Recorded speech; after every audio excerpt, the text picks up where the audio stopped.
Off the southern coast of Yonaguni Island, the westernmost inhabited point of Japan, lies a submerged enigma that blurs the line between geology and archaeology.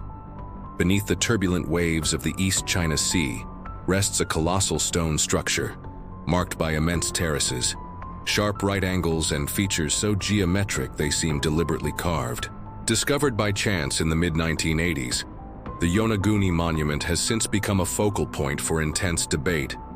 Is this a breathtakingly complex natural rock formation, or is it the undeniable proof of a sophisticated, unknown civilization lost to the Pacific depths millennia ago? The discovery belongs to Kihachiro Aratake, a local dive tour operator. While scouting for new hammerhead shark watching spots in 1986, he stumbled upon something extraordinary. Not a coral reef, but a vast monolithic structure rising from the seabed. Its sheer scale and unnervingly regular features, enormous flat platforms, towering step-like formations reminiscent of pyramids, and precise, straight edges, struck him as profoundly unnatural. He reported his findings, and soon the Yonaguni Monument captured global attention.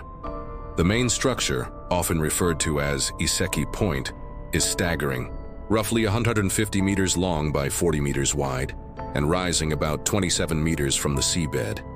Its most striking features include a massive rectangular platform known as the upper terrace, seemingly defined by 90-degree angles.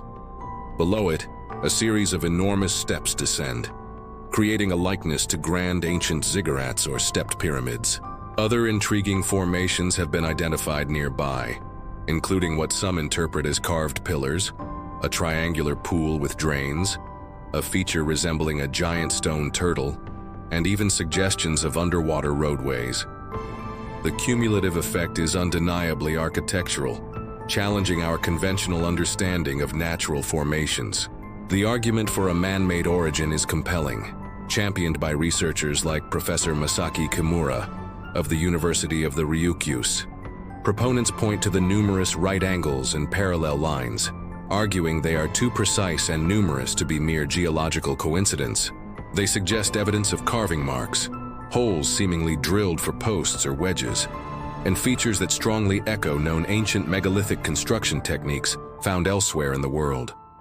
Some even speculate this could be a remnant of the legendary lost continent of Mu or Lemuria, a highly speculative yet persistent idea of a vanished Pacific civilization. If man-made, the implications are profound, potentially pushing back the timeline for complex societies in the region by thousands of years.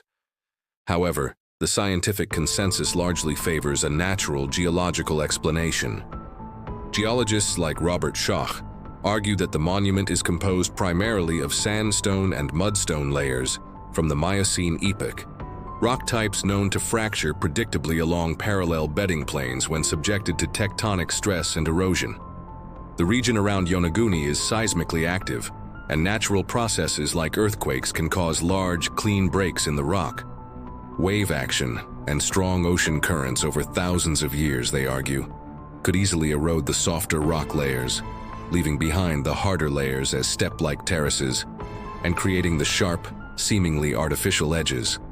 Schoch points out the lack of definitive tool marks confirmed by multiple geologists, and the absence of any associated artifacts, pottery, tools, or human remains, which would be expected around a site of such purported scale and importance.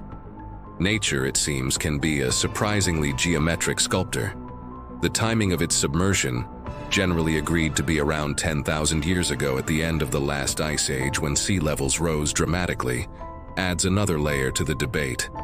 If natural, its age is simply that of the rock formation. If artificial, it would have had to be constructed before it was submerged, suggesting a civilization capable of such monumental building existed far earlier than previously thought.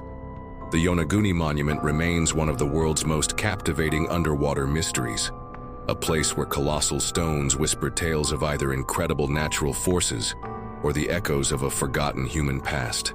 The visual evidence is powerful, tempting us to see deliberate design in its forms. Yet the geological explanations provide a rational, albeit less romantic, alternative. Without definitive proof, clear tool marks accepted by all, or associated artifacts, the question remains suspended in the deep blue.